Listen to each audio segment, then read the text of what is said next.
forgotten about what you did to him in the alley back in New York. Oh, you pardon me if I don't die laughing. Oh, yeah. See, you just didn't break his leg, Gunther. I mean, you ruined his whole career. He could never dance again. He'd love to get even. If you're thinking of turning him on me, Mr. Whitney... No. You're not following me, Gunther. You see, we were talking about the problem of Gavin Wiley.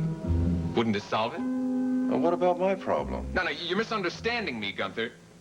What I'm talking about is this. What if Gavin thought that he killed you? See, I got the idea when you reminded me about that gun that Gavin was bragging that he had, and I began to wonder whether he could ever use it. Well, he won't get a chance. I'll wrap that little toy right around his neck. Yeah, but what if he did use it, Gunther? What if he used that gun to shoot you dead? Yeah, nothing like that's gonna happen. Yeah, but what if something like that did happen, huh? We can get him to use that gun. I know we can. He's got every reason in the world to hate you, Gunther, and to fear you. The hate is mutual, Mr. Whitney. It's not just the broken leg. I mean, he would have sent you to prison if he could, but he didn't have any proof.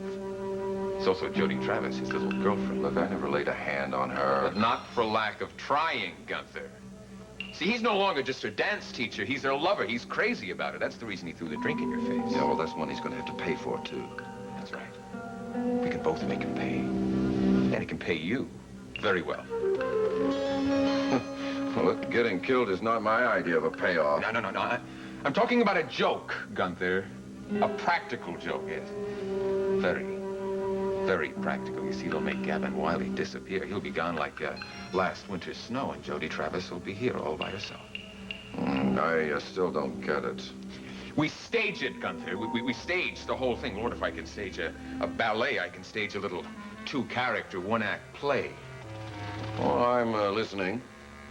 What we do is we create a situation in which he's got to use the gun. You see, he used the gun to kill you, but what he doesn't know is it's loaded with blanks. Oh, you mean we fool him into thinking he killed me? All it requires is a little acting, Gunther, and I can teach you anything you need to know. Well, just forget the acting. Just teach me how to put the blanks in the guy's gun. Find out where he keeps it. We get into the dance studio when he's not there, and we make the old switcheroo. Oh, just like that. Well, listen, Gunther, if you don't think you can manage it, then... Well, now, wait, I didn't say that. I mean, hell, I can pick that door with a soft toothpick. I mean, that's the easy part. Well, the easy part is going to be inciting him into using the gun. I mean, anybody who's got a loaded weapon around is just dying to use it. And, how does all this help you? I mean, how do you know Wiley's going to run off just after the gun goes off? I'll be there. I'll help him to run away, my old friend Gavin, if he needs to avoid a life sentence in prison. Oh, yes. And what do I get out of it? Well, Gunther, you'll be gone. What? You see, your body will have vanished, and it will suddenly reappear in some tropical island where you can spend, a few months or the rest of your life on some golden beach, surrounded by some golden girls, huh? That's your dream, isn't it? That's what you've always told me. Yeah, it would be my dream, if I could afford it. Ah, but you will be able to afford it, Gunther. You see, you'll have all the money you need, all the money you could ever want. I see. So Wiley thinks I'm dead and he keeps on running? That's right. Far away from his little dancing partner. And Jody Travis, she comes back to you. Is that what you think? Never mind what I think, Gunther. What do you think? Does the idea appeal to you? I think I'd have to think it a little bit more. I think I'd have to think about it very hard.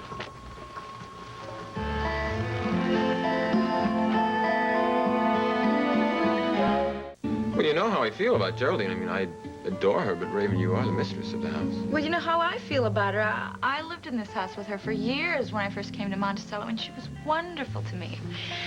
She was more maternal to me than my own mother. Well, actually, you don't have to argue too hard, Raven, because I've had the same idea. You have? Mm-hmm. I've thought about you being here at home and me being gone so much, and, well, I know that you love shopping and going out to lunch with the girls and things, but you can only do that so much, and I was concerned about you being here alone. You do understand. And I would love to have Geraldine around here. I mean, she's so level-headed, and you know me, I need somebody like that around. Have you spoken to her about it yet? Well, not yet, but if you agree to it, I'll tell her first thing tomorrow morning. I've got a better idea. Why don't we both talk to her about it? That way she'll know that we both mean it. You are wonderful. Guess what I've been telling her about you? What? Well, that you're wonderful. Mm-hmm. But also that she should just forget about the Sky that she used to know, because you're much better than the old Sky, Whitney. Oh, I forgot. I'm supposed to just call you darling, right? Mm-hmm. Okay. Excuse me, Mr. Whitney. Where's my food? I'm starving. Well, Christy's still fixing the tray, but I need to tell Mr. Whitney something. What is it, Gunther? That phone call from your business associate, Mr. W. What about it? Well, Mr. W. told me to tell you that he's thought over your proposition. And he's definitely interested.